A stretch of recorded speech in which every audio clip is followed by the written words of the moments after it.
Así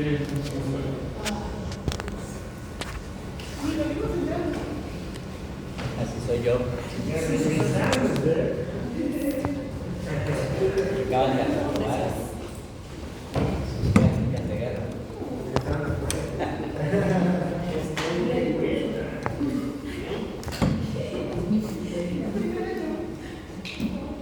Bien, vámonos con el quinto caso. Hombre de 23 años de edad, madre con dislipidemia en tratamiento con bezafibrato. Ha tenido dolor abdominal transitivo en epigastrio a los 20 años de edad y un cuadro de pancreatitis posterior a ingesta de alcohol. Sin embargo, a pesar del tratamiento con dieta y con fibra, los triglicéridos no logran normalizarse. ¿Sale? Tiene triglicéridos de 450 con un colesterol total de 170, un LDL de 110, HDL de 48, ácido úrico de 7.8, glucosa de ayuno de 118, índice de masa corporal de 33. ¿Sí?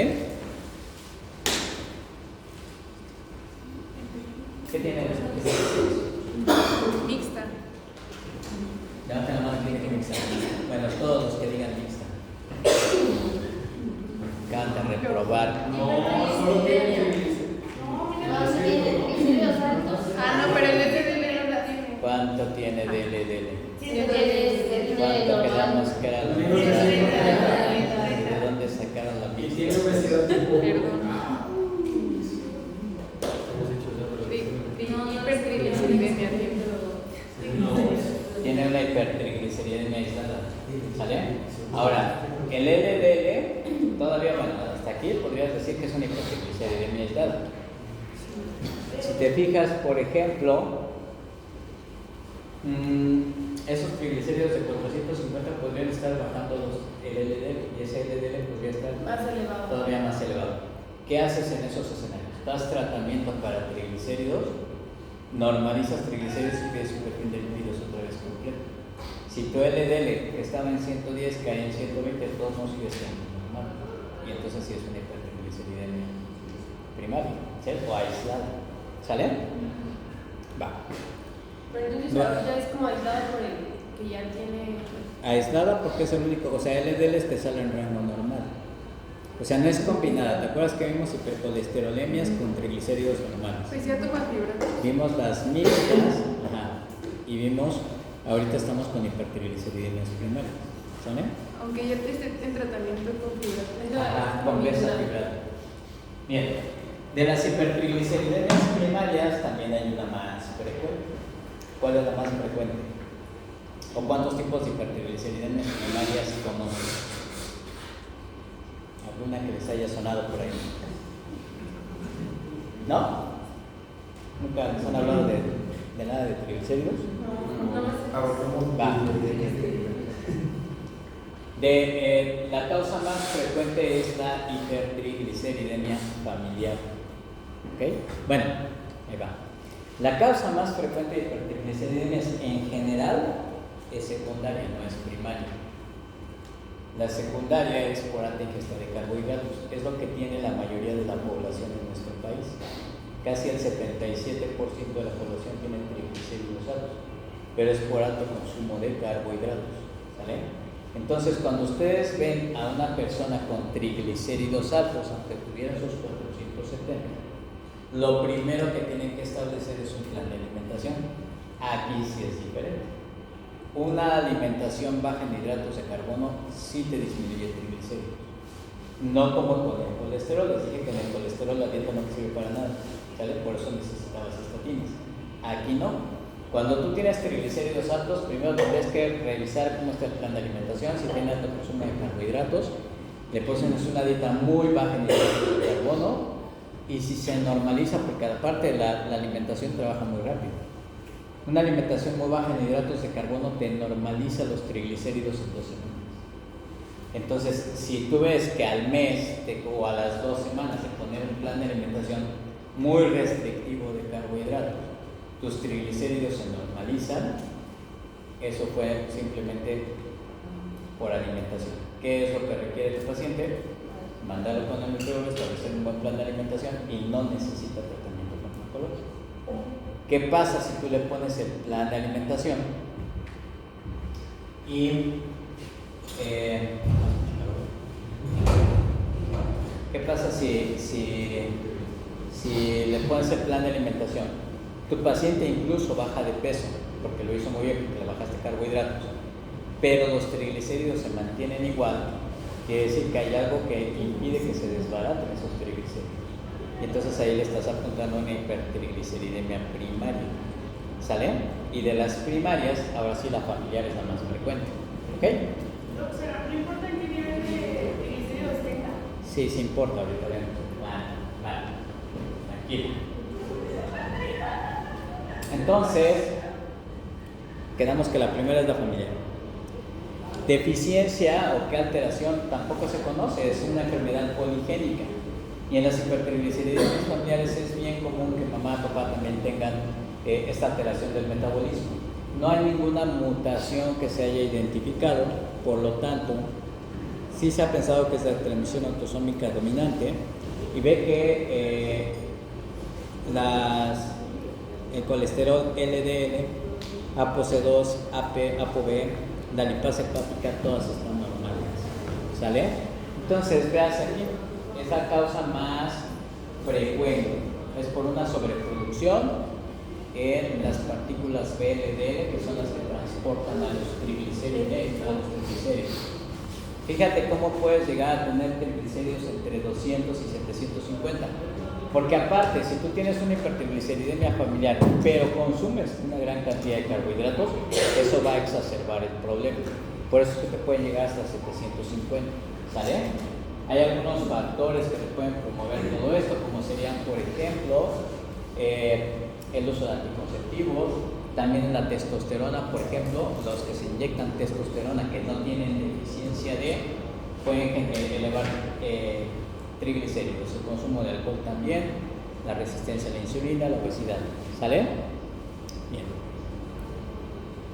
¿Cómo se trata? Bueno, pues ya las hipertrigliceridemias familiares, que es una hipertrigliceridemia primaria, ya el tratamiento de elección en triglicéridos son los fibratos. Hay varios. Besafibrato es como de los que menos potencia tienen, entonces en ese caso en particular necesitamos cambiar. Uno, establecer un buen plan de alimentación, porque ahí sí siempre tiene que ir de la mano, como si trataras diabetes, y aparte adicionar un fibrato. Los dos más potentes podrían ser ciprofibrato o fenofibrato. Y de fenofibrato hay varias presentaciones, 160 o 200 miligramos, los dos ganan igual. Y quien tiene mucha evidencia de algunos otros beneficios adicionales es fenofibrato. Bien. Vean este siguiente escenario. Mujer de 19 años, ambos padres con antecedente de dislipidemia en tratamiento con ceftriaxona, ha presentado cuadros repetitivos de pancreatitis en 4 ocasiones desde los 8 años de edad. Tiene jantelasma bilateral y tiene jantomas selectivos. Hepatoesplenomegalia, lipemia retinalis, tiene un colesterol de 220 con triglicéridos de 2600 y un LDL de 130. Este es como la versión severa de triglicéridos, así como con los colesterol. Vean cómo los jantomas y los jantelasmas no son exclusivos de hipercolesterolemia. ¿Han visto 3 hipercolesterolemias aisladas que cursan con jantomas? ¿No? La familiar, heterocigota y homocigota, y la deficiencia de la población.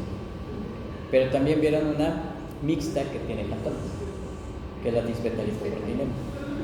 Y ahorita ven una hipertrigliceridemia que también puede tener jantomas. Entonces, jantomas no es exclusivo de colesterol, tienen que integrar el perfil bioquímico. Con este perfil bioquímico no pensarías en tiene jantomas y jantelasmas, una hipercolesterolemia familiar. No, tu colesterol LDL lo tienes en 130 y tienes triglicéridos altos, y las hipercolesterolemias familiares no se acompañan de hipertrigliceridemia. ¿Sale? Entonces, esta es una hipertrigliceridemia primaria. Y esto es característico de una deficiencia, aquí tienen la lipemia retinalis, de una deficiencia de lipoproteína lipasa. La lipoproteína lipasa es la enzima que se va a encargar de desbaratar o de degradar o de neutralizar a los triglicéridos. Me voy a regresar un poco a la parte de diabetes. Si se acuerdan que diabetes va muy acompañada de hipertrigliceridemia, es porque la lipoproteína lipasa tiene ciertos cofactores o coactivadores. Y uno de esos coactivadores es insulina. Entonces, cuando tú tienes deficiencia de insulina, la lipoproteína lipasa no funciona de manera adecuada. Por eso es que las personas con diabetes pueden tener cierta elevación de triglicéridos. En este caso en particular tienes una deficiencia, no hay lipoproteína lipasa, no hay quien desbarate triglicéridos y por eso esos triglicéridos están muy altos, ¿sale? O puedes tener deficiencia de ApoC2, el ApoC2 es otro activador, ¿sale? De la lipoproteína lipasa.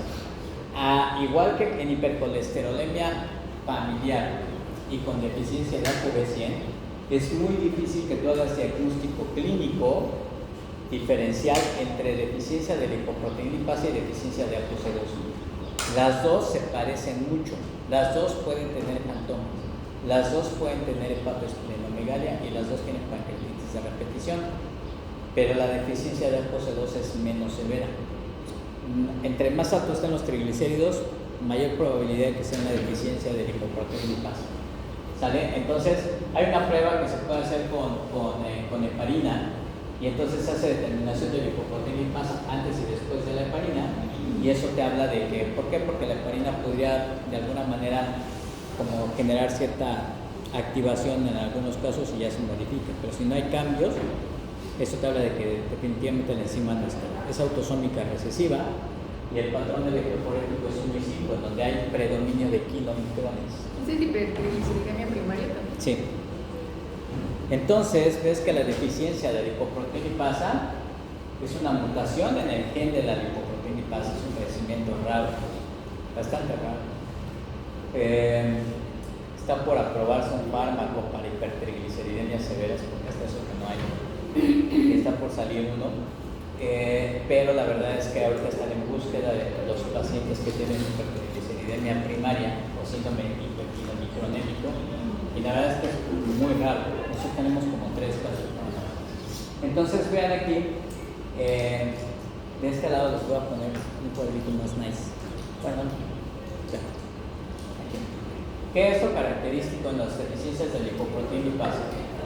Puedes tener jantomas, puedes tener lipemia retinalis, las pancreatitis de repetición y el hepatoesplenomegalia. Cuando hablas de deficiencia de ApoC2, también es recesiva, el cuadro es muy similar, fíjate ahí, pero los triglicéridos pueden estar más de 1000. Cuando hablas de deficiencia de lipoproteína lipasa, arriba de 2000, ¿sale? Entonces te digo que es más severo, pero el cuadro básicamente es el mismo. Y aquí ahora sí ya tienes el cuadrito. El diagnóstico de hipertrigliceridemia se hace desde la infancia. Vas a tener ahí, ya viste tu rango de triglicéridos de 1000 a 2000. Pancreatitis recurrente, dolor recurrente, jantomas eruptivos, la lipemia retinalis, puede haber pseudohiponatremia. En estos casos, cuando a ti te llega un paciente con más de 1000 de triglicéridos, es un paciente que tiene el riesgo de hacer pancreatitis en cualquier momento. El tratamiento de urgencia es que internas al paciente y lo dejas en ayuno 48 horas. El dejar en ayuno 48 horas a una persona te baja los triglicéridos de 1000 hasta 500, ¿sale? Y después te inicias tratamiento con fibrato. ¿Cuál es el objetivo? Tu objetivo no es que te lleguen a menos de 150, que eso te es lo normal. Difícilmente vas a llevar a un paciente que tenga 1000 a menos de 150. Tu objetivo aquí no es normalizar triglicéridos, tu objetivo es que no haga pancreatitis. Por lo tanto, la meta es que los triglicéridos estén abajo de 500. Cuando tienes arriba de 500, el riesgo de pancreatitis empieza a incrementar, ¿sale? Entonces hace rato me decían que si nada más esperamos plan de alimentación, pues depende de cuánto tengas de triglicéridos. Si llegas con 800 de triglicéridos, yo te pongo un plan de alimentación y aparte te agrego un fibrato. Sale en entrada para irme más rápido y disminuir el riesgo de una pancreatitis. Pero si llegas con 1000 te interno y entonces te dejo en ayuno 48 horas. ¿Sale? Va. Y aparte del ayuno se ve que no es verdad. Te dejas el ayuno y evalúas cuánto te descendió con el puro ayuno. Y luego ya dejas entonces el tratamiento regular. Finalmente tiene que comer, pero le dejas una alimentación muy baja en hidratos de carbono. ¿Sale? La ApoC2, Ajá. ¿cuál dijo que era la diferencia? La ApoC2 también es un activador. En la deficiencia de lipoproteinipasa no existe la enzima, por eso es que más severo. En la deficiencia de ApoC2 sí tienes lipoproteinipasa, pero el activador que es ApoC2 no está. Entonces los niveles de triglicéridos son menores. Se elevan, pero menos que con la deficiencia de lipoproteinipasa. De hecho, los triglicéridos andan alrededor de 1000. La hepatoesplenomegalia es más rara. O sea, si tú te encuentras hepatoespleno con triglicéridos altos y lipemias retinales, apunta a la deficiencia de lipoproteinipasa. Puede ser deficiencia de ApoC2, sí, pero es más raro que te hagan hepatoespleno. Ahora tienes triglicéridos de 1000, no encuentras hepatoespleno, no tienes lipemias retinales, puede ser una deficiencia de ApoC2. Pero ahí sí el diagnóstico certero tiene que ser buscando la mutación. ¿Sale? Bien. ¿Dudas? Para buscar las mutaciones como PCR. Pues tomarlos a genética porque te buscan ese tipo de cosas. ¿Sale? Bien. ¿Dudas con dislipidemias primarias? ¿No? Ya veré en el examen. Secundarias.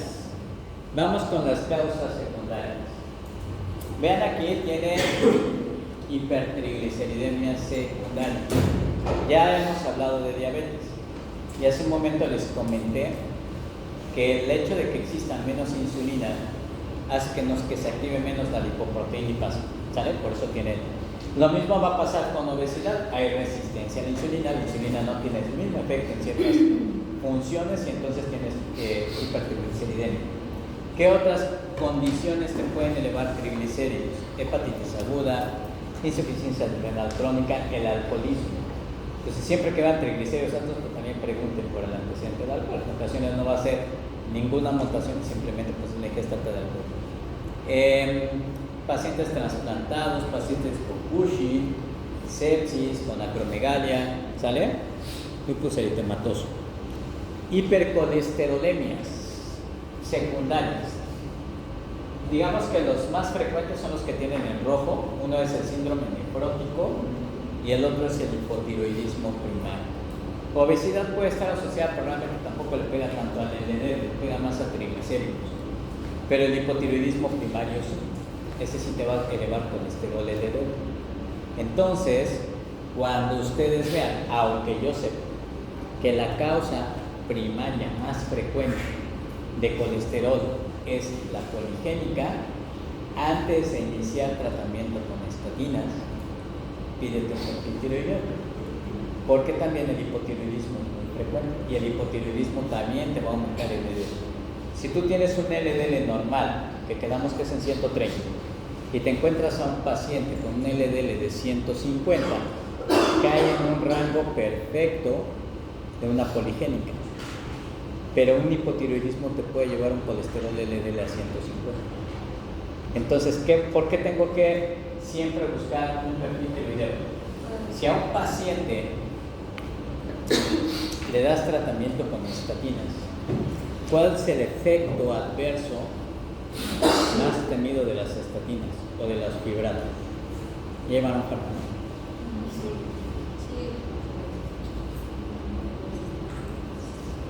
La rhabdomiolisis. Mucha gente le tiene miedo, muchos médicos le tienen miedo a dar estatinas o a dar fibratos, o mejor prefieren que haya pacientes con dislipidemia. Porque, ¿qué tal si le doy y me hace una rhabdomiolisis? Esa complicación es muy rara. Como en el 0.03% de la población te puede hacer una miopatía por estatinas o por fibrato, o una rhabdomiolisis. ¿De qué depende que aumentes el riesgo? De que lo indiques mal. Y si tú a un paciente hipotiroideo le das una estatina, ahora sí incrementas el riesgo de que te haga una miopatía. o una rhabdomiolisis. Entonces, antes de darle el tratamiento, primero checa cómo está su tiroides, ¿sale? Porque el hipotiroidismo sí te puede causar elevación de LDL. Y vean aquí qué pasa con el hipotiroidismo. ¿Ustedes ya vieron el hipotiroidismo? ¿No? El doctor Peralta les tuvo que haber explicado muy bien. Tengo la ligera impresión que se la pasaron cotorreando. ¿Qué hace el hipotiroidismo? Disminuye la expresión de los receptores LDL. No es que estén mutados, como que los apaga. Y entonces no atrapas colesterol, ¿sale? Y disminuye la actividad también de la lipasa hepática. Entonces, ¿qué puede pasar? Puedes tener hipercolesterolemia, puedes tener hipertrigliceridemia y disminución de HDL. Pero es más el efecto sobre el colesterol que los triglicéridos, ¿sale? Entonces, cuando tú debes de sospechar que un paciente tiene una hipercolesterolemia secundaria, y aquí tienes 3 datos bien importantes. Uno, si la hipercolesterolemia es o inicia en etapa adulta, en las poligénicas o después de los 50 años. Todas las enfermedades primarias pues aparecen desde edades tempranas, ¿vale? Porque son poligénicas. Pero después de los 50 años, una persona que siempre ha tenido colesterol normal y que en algún momento de repente tiene un colesterol alto, no dices, es la poligénica. Me dijo el doctor Sánchez que es la poligénica en él. Después, o sea, no podías tener uno normal y de repente ya te jalaste una primaria, ¿sale? Entonces, una hipercolesterolemia después de los 50 años, primero búscale que no sea secundaria. 2, cuando le das tratamiento con estatinas y no responde. Vamos a suponer que se te barrió lo de pedir el perfil tiroideo. Le das tratamiento con estatina y su colesterol sigue igual. Y el paciente sí se toma el tratamiento. Y la otra es cuando tienes datos de miopatía posterior a que le iniciaste el tratamiento. Sería como la forma más mala onda de que te des cuenta de que sea secundario, ¿sale? Entonces, con estos 3 datos, tú deberías de pensar que es secundario. Hace como 4 meses vi una paciente con diabetes tipo 1. Diabetes tipo 1, que estaba en tratamiento con esquema basal bolo, y como es diabetes tipo 1, pues también tenía un hipotiroidismo primario. Y le estaba viendo un médico de primer contacto, médico general, y traía un colesterol LDL en 150 y le dieron tratamiento con estatina. Afortunadamente la paciente no se la tomó. Cuando llega conmigo por descontrol glucémico, le pregunto que qué onda, porque le habían dejado 80 de atorvastatina. Y le dije que desde cuándo tomaba la atorvastatina, y me dijo, no, es que apenas me la dieron, apenas me la recetaron. Le dije, ¿y en algún momento alguien te dijo que tenías problemas de colesterol? Me dijo, no. Y traía unos estudios previos, como de hace 6 meses, donde el colesterol LDL estaba normal. Y aunque ella tenía menos de 50 años, tenía un factor importante, que es el de autoinmunidad, y tenía diagnóstico de hipotiroidismo. Entonces tenía un colesterol LDL en el rango normal contra un LDL de 150. Entonces le dije, no te la tomas. ¿Y cómo está el perfil tiroideo? Ya tomaba 100 microgramos de levotiroxina todos los días y tenía una TSH como en 30. Se le faltaba dosis, estaba mal sustituido.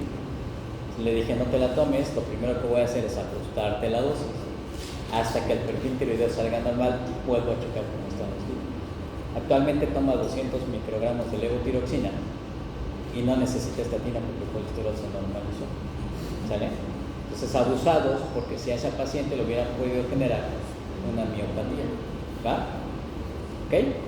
Entonces el tratamiento sería Si tú tienes hipotiroidismo, o sea, llega un colesterol de arriba de 100, tú dices, de entrada tengo que ver cómo está tiroides. Es una medida de seguridad que siempre tienes que hacer. Tu perfil tiroideo sale normal y sabes que tu tiroides jala padre, pero sí tienes una hipercolesterolemia primaria. Por lo tanto, vas a recibir tratamiento con estatina.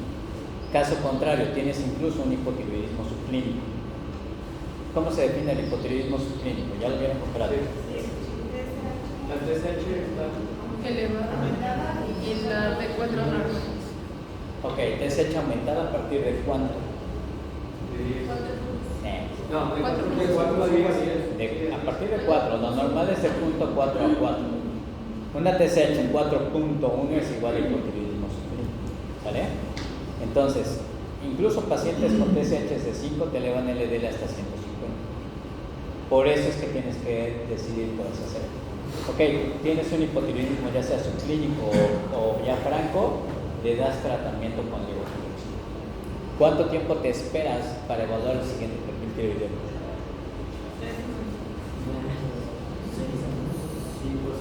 De 6 a 8 semanas. Es el tiempo que va a cambiar tu perfil para que evalúes esta dosis. Si yo te dejo 50 microgramos, no te pido uno al mes porque todavía me puedo quedar corto. Entre 6 y 8 semanas es cuando yo voy a poder evaluar bien el perfil tiroideo. Entonces, si le repites el perfil tiroideo a las 8 semanas, su TSH ya está normal, entonces vamos a pedir nuevamente el perfil de lípidos. Y si ese perfil, ese colesterol LDL que lo tenías en 150 bajó a 128, tu paciente no requiere tratamiento. ¿Sale?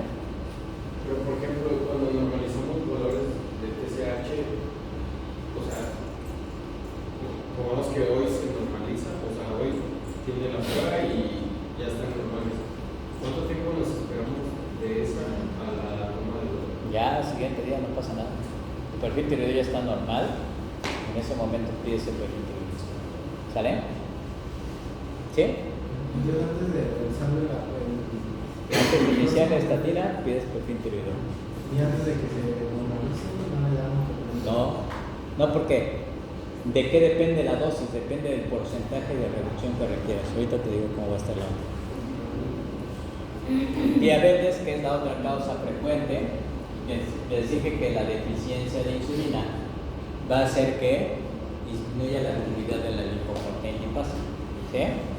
Y por otra parte, también el déficit de insulina hace que aumenten ácidos grasos al hígado, que se incremente la síntesis de triglicéridos, y bueno, pues que todo esto contribuya también a toda esa dislipidemia típica del paciente que tiene diabetes, colesterol LDL alto, HDL bajo y triglicéridos.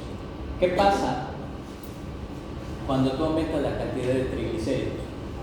Aumentas el transporte también de VLDL y de kilomicrones, y a veces tienes tanto triglicérido que se modifican las lipoproteínas. Normalmente LDL transporta colesterol. En una persona con diabetes, si tú tienes un incremento de triglicéridos, esos LDL ya no van a transportar colesterol, transportan triglicéridos. Y eso hace que sean pequeñas y que se oxidan rápidamente. Por eso tienes LDL pequeñas incidencias. Y las HDL son más bajitas porque también se modifican. En lugar de transportar o de recoger el colesterol malo, ahora transportan triglicéridos. Y eso hace que sean más fáciles de ser degradados. Por eso tienes disminución de HDL. ¿Sale? Y ahí te va. Entonces, una cosa es cuánto es lo normal y otra cosa es qué metas busco yo en mis pacientes. Lo normal, quedamos que es hasta 130. Fíjate, si tú tienes un riesgo cardiovascular bajo y no tienes ningún factor de riesgo o un solo factor de riesgo, tú metes que tu colesterol esté en menos de 130. ¿Sale? Pero si ya tienes un riesgo moderado con 2 factores de riesgo, todavía te quedas igual. ¿Qué pasa cuando tu riesgo está moderadamente alto y tienes más de 2 factores de riesgo? Si tu riesgo es entre 10 y 20% para un evento cardiovascular, ya te vas a menos de 100, que podría ser tal vez una persona con hipertensión sin ninguna otra bronca. Estamos mejor menos de 100. Ese sería mi objetivo. Oye, pero me vas a dar estatina porque tengo dislipidemias y mi colesterol está en 120. No tienes una hipercolesterolemia. Te estoy dando tratamiento con estatina porque tu riesgo cardiovascular es alto. ¿Sale? Son cosas distintas. ¿Sí? A que yo te diga, ¿qué crees? Que tú tienes una hipercolesterolemia poligénica. ¿Va? ¿Qué pasa con diabetes? Fíjate que el riesgo ya es alto. Con diabetes, tu colesterol LDL tiene que ser menor de 70. Y si ya tienes una enfermedad cardiovascular establecida, menos de 55. ¿Sale? ¿Por qué es importante? Porque de esto depende la dosis que vas a ocupar de estatina. ¿Sale? Y entonces, esto es lo que quiero que te aprendas. Aquí está más o menos las dosis de estatinas y el porcentaje de reducción de colesterol que tú necesitas. Por eso es primero, corrijo la cuestión tiroidea y después evalúo. Imagínate que ese paciente tiene un hipotiroidismo subclínico con 50 de LDL. Le das tratamiento con levotiroxina, se normaliza y de 150 quedó en 142. Aún así lo tienes arriba de 130. Pero no es la misma dosis que vas a ocupar ahora ya con ese 142. De 142, si tu objetivo es tenerlo en menos de 130, pues tal vez hasta comprabas, lo logras. Y ese paciente no lo haces que gaste tanto con una atorvastatina que es más cara. Y entonces dices, ok, en tu caso vas a ocupar algo muy sencillo. Las guías de tratamiento, por ejemplo, la Asociación Americana de Diabetes te dice que las que utilizas en personas con diabetes, estatinas de alta potencia. Entonces te dicen atorvastatina o rosuvastatina, pero a dosis altas, 20 o 40 o 80 de atorvastatina. Y la verdad es que no es cierto. O sea, hay pacientes que viven con diabetes, que tienen colesterol LDL de 110 y que los tienes que llevar a 70. Pues en esos casos no necesitas ni siquiera dosis muy altas de atorvastatina. A veces algunos pacientes hasta con simvastatina los alcanzas. Entonces eso va a depender del porcentaje de reducción. Fíjate cómo 10 miligramos de pravastatina, que esta la ocupaban mucho, yo espero que ya no, pero te baja solamente el 19%. Pues en ocasiones que hacía el médico, tienes colesterol, tómate una de pravastatina todos los días. Llegabas a la siguiente consulta y seguías con colesterol alto. Es que usted no se lo toma. No, sí se lo está tomando. El problema es que no le diste la dosis suficiente. ¿En cuánto tiempo se tiene que normalizar el colesterol? En un mes. No te puedes tardar más. En un mes citas a tu paciente y su colesterol tiene que estar bien. Si elegiste la dosis correcta. Si no elegiste la dosis correcta, pues todo el tiempo lo vas a tener mal. Ve cómo rosuvastatina 10 miligramos te baja hasta el 46%. Entonces no es lo mismo 10 de rosu que 10 de pravas. Fíjate con la atorvastatina, 20 te baja el 46%, 80 te baja el 54%. ¿Sale? Entonces depende de la cantidad o del porcentaje de reducción. Ahora, veamos aquí. Hombre de 38 años de edad, con obesidad, con glucosa de ayuno alterado, con antecedente de infarto al miocardio hace un año. Padre con cardiopatía isquémica a los 45. Tratamiento, colesterol actual reportado en 300, el total, triglicéridos de 145, HDL de 30. Presenta jantelasma bilateral, es delgado, sin datos de resistencia a la insulina. Si se fijan acá, calculamos, tiene un LDL de 241, ya con la fórmula que les había comentado. ¿Sale? Y tiene un un colesterol no HDL de 270. ¿Va? Este cuate tiene una hipercolesterolemia primaria, ¿sí? Por todos los antecedentes, por todos los datos clínicos. Sus triglicéridos están normales, están en 145. Entonces, más bien, por las cifras de colesterol LDL parece una familiar heterozigótica, ¿sí? Tiene fantomas. ¿Cuál sería el porcentaje de reducción de LDL requerido para llegar a la meta? ¿Cómo sacas ese porcentaje? Porque te hablé de diferentes estatinas, distintas dosis y qué tanto te baja. Pero ¿cómo sacas el porcentaje? Con esta formulita. Lo que tú vas a notar es el LDL actual, es el LDL de tu paciente, menos el LDL meta por 100 entre el LDL actual. ¿Y eso qué quiere decir? Si me regreso,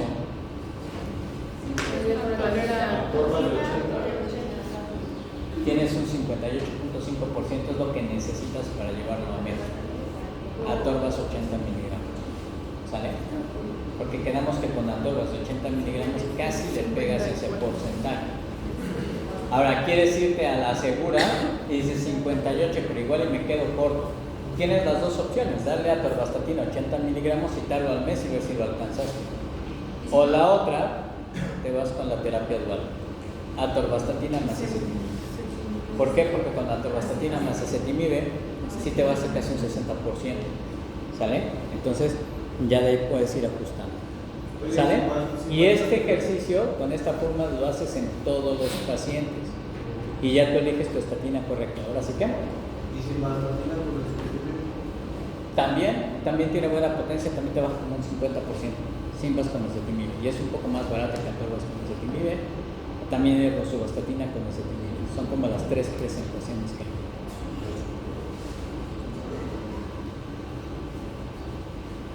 ¿Okidoki? Qué buena pregunta. ¿Cuándo le van a suspender la terapia con estatina a un paciente con hipercolesterolemia primaria? Primaria, pues, ¿Eh? nunca, ¿no? Primaria Nunca. Primaria nunca. ¿Sale? Secundaria. Jamás se suspende. Secundaria puedes ver por qué no, o sea, si es la tiroides, pues está aquí. No, bueno. No, si es hipotiroideo no le das estatina, le das tratamiento con hormona tiroidea, ¿no? Pero si ya descartaste que no fue tiroides, que no tiene un síndrome nefrótico, la causa más frecuente es poligénica. ¿Cuándo le vas a suspender? Es como si yo te dijera, ¿cuándo le suspendes el antihipertensivo a un hipertenso? Nunca. Entonces, la estatina no se suspende nunca. Ese es otro error bien frecuente, muy común, y seguramente lo van a ver ustedes ahora que se vayan al internado. Pacientes que les dan estatina, se normaliza el colesterol y dice, suspéndalo. Obviamente cuando lo suspende el colesterol le va a subir nuevamente. Doctor, es que tomé hace tiempo, pero ya se me subió, obvio. Y cuando llega a se lo baja, no se Depende. Esa es otra buena pregunta. Tú puedes tener, por ejemplo, como este caso, imagínate que yo decido dar atorvastatina con ezetimibe porque necesitaba yo un buen porcentaje. La respuesta es individual. Entonces tú lo citas al mes y tú dirías, bueno, estoy esperando que te baje un 58%. Hay pacientes que bajan más.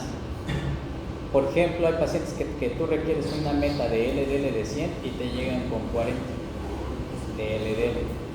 Pues en esos casos tú dices, ¿sabes qué? Te puedo quitar la dual porque aparte es más cara. Ya bajé lo que quería bajar y te dejo ya nada más con la atorvastatina. Y te puedo dejar la dosis de 80 y volver a valorar. Y veo que sí, subió a 55. Puedes tener dos opciones. Y eso ya lo haces como para que el paciente gaste menos.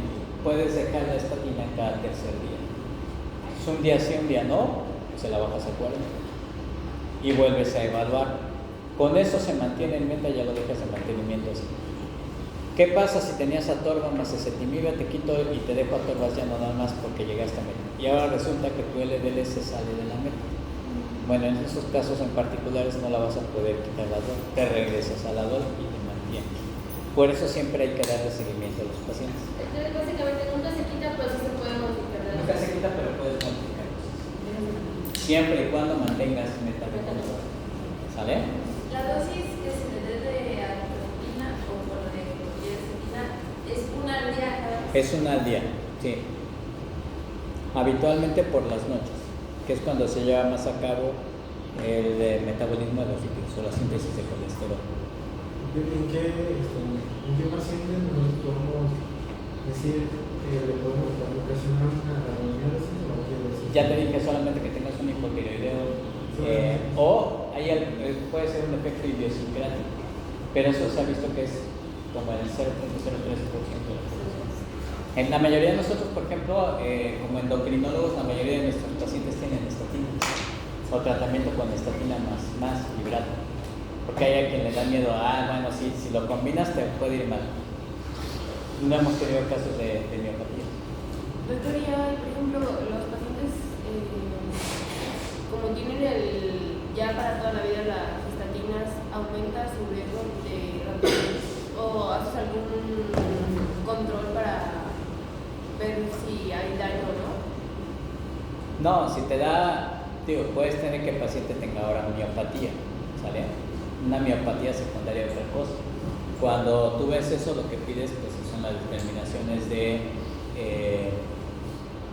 enzimas musculares para ver qué onda. Pero habitualmente no ocurre. ¿Por qué mencionar el síndrome? Porque en el síndrome nefrótico también tienes hipercolesterolemia y tienes proteinuria. Pero ahí, bueno, pues ya el examen general de orina te va a llevar hacia otra situación. Tienes dislipidemia, tienes proteinuria. ¿Vale? ¿Qué más? Cuando son secundarios, primero se trata la enfermedad Sí. y luego. Sí, si es un síndrome nefrótico, pues ya lo pasas con el nefrólogo, él se encargará de esa parte. Y una vez que esté pues identificado por qué te hizo el síndrome nefrótico, el tratamiento, evalúas nuevamente qué pasa con el tratamiento. Si se normaliza, pues ya. Ya, pues. Ya no sale la necesidad. Y si no normaliza, se Pues le considera das, primaria. ya está. Sí, claro, es que puedes tener las dos cosas. O sea, puedes tener, por ejemplo, diabetes más hipercolesterolemia poligénica. Por ejemplo, yo te puedo decir, bueno, tal vez en la diabetes puedes tener un incremento de LDL. Sale, contrólalo bien. Pero ¿qué crees? Que aunque lo controlaste, su colesterol LDL está por arriba de 130 y no tiene hipotiroidismo, bueno, pues el cuate tiene una hipercolesterolemia poligénica en las diabetes. ¿Sabes? Sí, es muy común. Es como tener hipertensión en las diabetes, es algo muy común. También es muy común tener hipercolesterolemia poligénica más otras cosas. Y a pesar de control, no hay como un caso donde se pueda seguir considerando secundaria. No. Si ya o sea, si no tienes nefrótico, no tienes hipotiroidismo, no tienes ninguna de las otras causas de infecciones, es poligénico. ¿Sale? Muy bien. Siguiente clase, vemos, nos toca el miércoles, ¿no? Suprarrenales. Súper. ¿Es igual con usted? Conmigo temprano, suprarrenales. No sé si el doctor Peralta más tarde les voy a dar tiroides o hipófisis. Ahorita veo con él, pero la primera clase va a ser conmigo de suprarrenales. ¿Sale?